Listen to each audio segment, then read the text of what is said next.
Good morning everyone. Welcome to our channel RDS Group class. As you know, yesterday we have complete our chapter 10 and also I have taken your revision, but only 6 or 7 student was active. Okay? What you other were doing? आप सब क्या कर रहे थे? सारे लोग क्यों नहीं एक्टिव रहते हो? हाँ? Please be careful for your classes.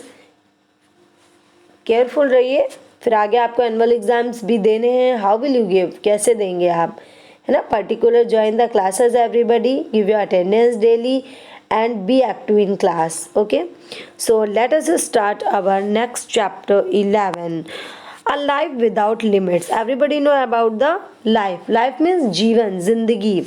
Without मतलब के बिना. Limits means क्या होता है ना? कि लिमिट मतलब सीमा, किसी ए लाइफ विदाउट लिमिट्स मतलब एक लाइफ जो कि बिना किसी सीमा के हो, जिसकी कोई बाउंडेशन ना हो, जिसमें कोई लिमिट ना हो, जिसमें कोई सीमा तय ना हो कि मुझे इतनी ही बाउंड्री तक जाना है, आगे नहीं जाना है ना. So in this chapter we will learn about a girl who was very brave, very courageous and very active and full of determination. Okay, so in this chapter we will learn about a girl. So first I will tell you who has written this chapter. So this chapter is written by Mani Mehra. Mani Mehra is the writer of this chapter. So now let us see the new words: astonish, entrepreneur, restaurateur, enthusiastically, disabled, accessible, inclusive. Okay, so these are given the difficult word of this chapter. Now we will move forward to our chapter. So first you can see, today we are going to read a story about a very inspiring lady. आज हम story पढ़ने जा रहे हैं एक बहुत ही inspiring lady की, है ना. इंस्पायरिंग मीन्स प्रेरक. इंस्पायरिंग इज एन एडजेक्टिव, है ना, that we have written about the lady. Lady is a noun, और नाउन से पहले जो उसकी क्वालिटी बताए, these are known as adjective. Inspiring एक एडजेक्टिव है. इंस्पायरिंग मीन्स प्रेरक.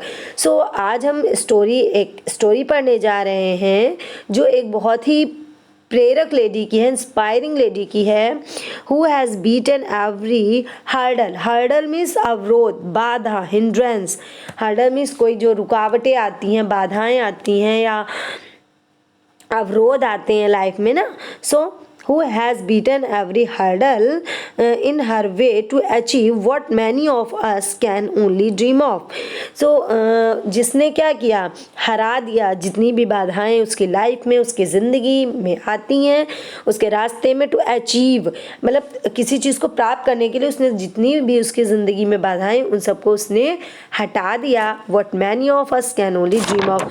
और ऐसी ऐसी चीज़ें अचीव की जिनके बारे में we can only dream of, सिर्फ हम सोच सकते हैं, है ना. There are so many things that are not possible for us. It is very difficult to, है ना, टू ड्रीम दैट. उनके बारे में सोचना भी डिफ़िकल्ट है, but she can prove her self, है ना. शी हैड डन, उसने किया और खुद को उसने प्रूव भी किया. सो life is not always easy. Life जो होती है ना, ऐसा नहीं है. कभी कभी पता है क्या होता है, there are so many circumstances जिनमें क्या होता है कि हम बहुत परेशान हो जाते हैं, हम बहुत डर जाते हैं. तो हम क्या करते हैं, हम बहुत डिप्रेस्ड हो जाते हैं. Sometime we get very depressed. हम बहुत डिप्रेस्ड हो जाते हैं और हमें लगता है अब कुछ नहीं हो सकता, है ना. तो सबकी लाइफ में कुछ ना कुछ ऐसा होता है ना. But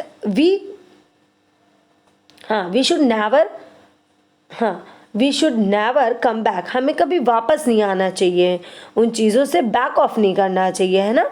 always move forward do your work with full determination, आपको कभी वापसी नहीं करनी चाहिए और फुल डिटर्मिनेशन के साथ अपने वर्क में लगे रहना चाहिए, whatever you want to achieve, आप जो अचीव करना चाहते हो for that. Okay, so life is not always easy, जो लाइफ होती है हमेशा ईजी नहीं होती, but that should not stop us from having big dreams, लेकिन लाइफ ऐसी भी नहीं होती है कि वो हमें रोक सके। क्यों? बिग ड्रीम्स के लिए, बड़े सपने देखने के लिए, एंड अचीविंग अवर गोल, या हमारे गोल प्राप्त करने के लिए।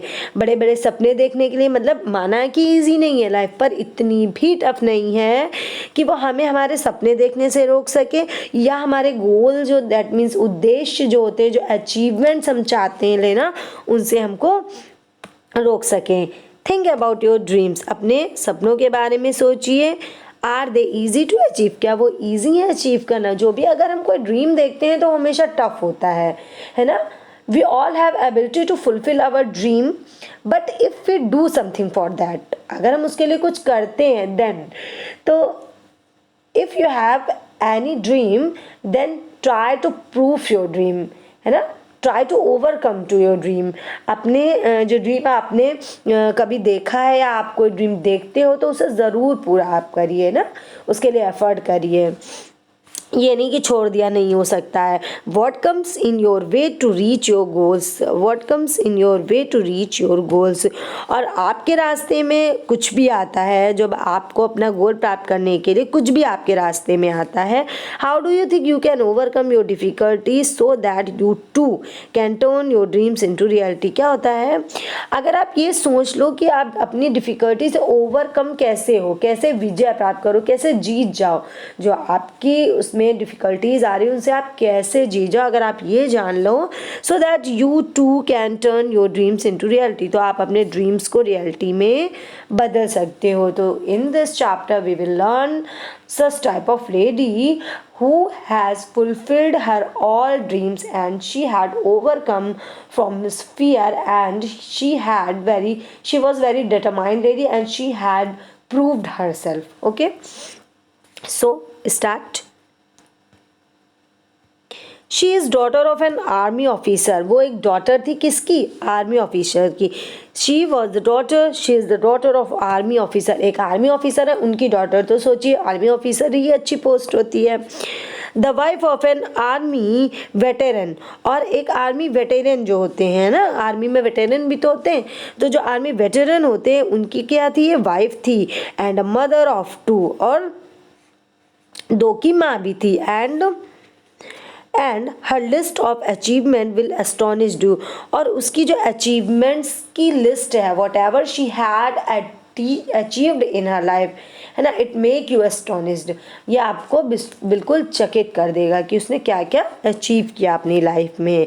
आर्मी ऑफिसर की बेटी थी, ठीक है, डॉटर थी, और वाइफ किसकी थी? आर्मी वेटेरन की थी, और मदर थी 2 की, लेकिन उसने क्या क्या अचीव किया ये देख के आप चौंक जाएंगे। She is an entrepreneur, entrepreneur means a person who sets up and manages business. Okay, तो एनी बिजनेस, तो मतलब एक पर्सन जो अपने आप से सेटअप करे किसी बिजनेस को और उसे मैनेज भी करे, है ना, इसको एंटरप्रेन्योर बोलते हैं। Social activity, that means social activities में पार्टिसिपेट करे, सोशल एक्टिविटी बन जाए, है ना।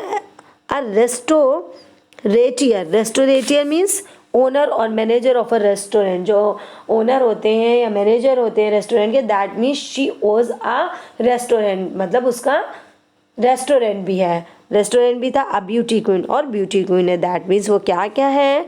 एक एंटरप्रेन्योर है, सोशल एक्टिविटीज़ है, रेस्टोरेंटियर है, a beauty queen. If I will ask a question, है ना, what she was, तो she was an entrepreneur, a social activities, restaurateur, a beauty queen, इतनी चीज़ें वो थी, है ना।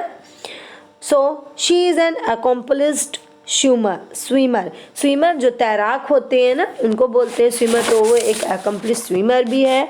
आ rally driver you know what is the meaning, जो गाड़ियों की प्रतियोगिता होती है, कंपटीशन होता है उसमें, है ना, तो वो रैली ड्राइवर भी थी, दैट मीन्स जो प्रतियोगिता में हिस्से लेती थी, तो रैली ड्राइवर थी। आ बाइकर, बाइक चलाने वाली थी। एन एथलीट भी थी। ओके, एंड एन एडवेंचरर, और इसी के साथ एडवेंचरर भी थी। एडवेंचरर क्या होते हैं? जो हाँ एडवेंचर करते हैं तरह तरह के। शी इज़ अर्जुन अवॉर्डी, अब वो अर्जुन अवॉर्डी भी थी। That means she got Arjun award, इसका मतलब क्या है? उसे अर्जुन अवार्ड भी मिला था, और एंड एन ओलंपियन, और ओलंपियन भी थी ना, ओलंपिक्स में भी वो गई हुई थी तो ओलंपियन भी थी। And she achieved all this from a wheel chair, and this is very astonished thing that she got all these success only from her wheelchair। उसने जो सारी सक्सेस अचीव करी वो अपनी व्हील चेयर पे बैठ के करी ना, व्हील चेयर से करी थी। No, we are not talking about a superhero. Wheelchair that means, हाँ कहीं ना कहीं वो स्टैंड नहीं कर पाती थी ना, she was unable to stand, वो खड़े नहीं हो पाती थी। That's why she used wheelchair, इसलिए वो व्हील चेयर यूज़ करती थी। Can you imagine a girl using wheelchair can do such type of things, कि एक जो व्हील चेयर पे लड़की बैठी हो, गर्ल बैठी हो, वो इतनी सारी चीज़ें कर सकती है ना। These all things are impossible. So what happen now, we are not talking about a superhero, और हम किसी सुपर हीरो के बारे में नहीं बात कर रहे हैं, बट क्लोज एनफ, हाँ लेकिन उसके बहुत आसपास की ही बात कर रहे हैं। This is the extra ordinary life story of Deepa Malik. तो ये एक्स्ट्रा ऑर्डिनरी है, ये ऑर्डिनरी नहीं एक्स्ट्रा ऑर्डिनरी है। Life story of Deepa Malik किसकी है? दीपा मलिक की स्टोरी है। What is the story? Deepa Malik was diagnosed with spinal tumour. जो दीपा मलिक थी उन्होंने डायग्नोज किया था क्या? डायग्नोज नहीं, sorry, Deepa Malik was diagnosed with spinal tumour. वो डायग्नोज थी किससे? मतलब उनको ये बीमारी थी क्या? क्या बीमारी थी? स्पाइनल ट्यूमर की। ठीक है, स्पाइनल जो नहीं, ये रीढ़ होती है जो ना पीछे बैक साइड में, मेरुदंड जो होती है हमारी रीढ़ की हड्डी होती है, तो उनको ट्यूमर था वहाँ पे। ठीक है, तो उससे जूझ रही थी। डायग्नोज किससे थी? स्पाइनल ट्यूमर से, इन 1999। किस ईयर में? 1999 में। At the age of 29, and at that time she was only 29 years old. जब वो 29 ईयर्स ओल्ड थी तो उन्हें ट्यूमर था, है ना, कहाँ पे? स्पाइनल ट्यूमर था, है ना, she had spinal tumour. And the doctors gave her 2 choices, और डॉक्टर ने उन्हें 2 चॉइसेस दी थी, है ना। क्या दी थी? बिकॉज इट ये बहुत ही क्रिटिकल डिजीज़ है ना, तो उन्हें 2 चॉइसेस दी थी, डेथ और to live the rest of her life paralysed from the waist down. तो जो डॉक्टर ने उन्हें सलाह दी थी, या तो आप मर जाओ, दैट मीन्स या तो आप डेथ हो जाएगी आपकी, आप मर जाओगी, और टू लिव, या तो आप अगर जीती हैं, to live the rest of life, तो आपकी जितनी अब बची हुई ज़िंदगी है ना, rest of our life paralysed from waist down. तो जो कमर के नीचे से, मतलब कमर का हिस्सा काम नहीं करेगा, जो वेस्ट होती है हमारी कमर होती है, वहाँ से आप पैरालाइज्ड हो जाओगे। अगर मतलब आपको, क्योंकि स्पाइनल ट्यूमर है तो आपके पास 2 रास्ते हैं, आप ऑपरेट की जाओगी। जब आपका ऑपरेशन होगा तो या तो आपकी डेथ हो सकती है, अगर नहीं होती है तो आपका ये जो वेस्ट के नीचे का पोर्शन होता है वो पूरा पैरालाइज्ड, आप पैरालाइज्ड हो जाओगे। ये बात बोली। At a time when her husband was fighting for India in the Kargil war, और उस टाइम क्या था कि जो उनके हस्बैंड थे ना, वो कारगिल वार जब चल रहा था, कारगिल का युद्ध सबने सुना होगा, कारगिल वार में वो फाइटिंग कर रहे थे। Deepa was fighting for her life, जहाँ पे अभी ये क्या कर रही थी, वो अपनी ज़िंदगी से लड़ रही थी। She was fighting for her life after 3 spinal surgeries over a period of 14 years. अब 14 साल में, है ना, आफ्टर दैट 14 ईयर्स तक उनकी सर्जरी होती नहीं, और कितनी हुई? 3 स्पाइनल सर्जरीज हुई, है ना, 14 ईयर्स में। Her body was free to tumour. अब उनकी जो बॉडी थी वो ट्यूमर से फ्री हो चुकी, दैट मीन्स उनका ट्यूमर खत्म हो गया। But she was left permanently paralysed, लेकिन अब वो परमानेंट क्या हो गई? पैरालाइज्ड हो गई। And confined to life a wheelchair for me, है ना। और उन्हें ये, मतलब ये तो पता ही था कि अब इनकी पूरी जो लाइफ है वो अब व्हील चेयर में ही जाएगी, है ना, permanently paralyse and confined to life in a wheelchair for life, और अब वो पूरी लाइफ के लिए व्हील चेयर में ही रह गई, ठीक है। So this is enough for today because it's too lengthy. So next day we will move forward to rest part of the chapter. Okay, so that is enough for today. Thank you for watching the video. Thank you and have a nice day.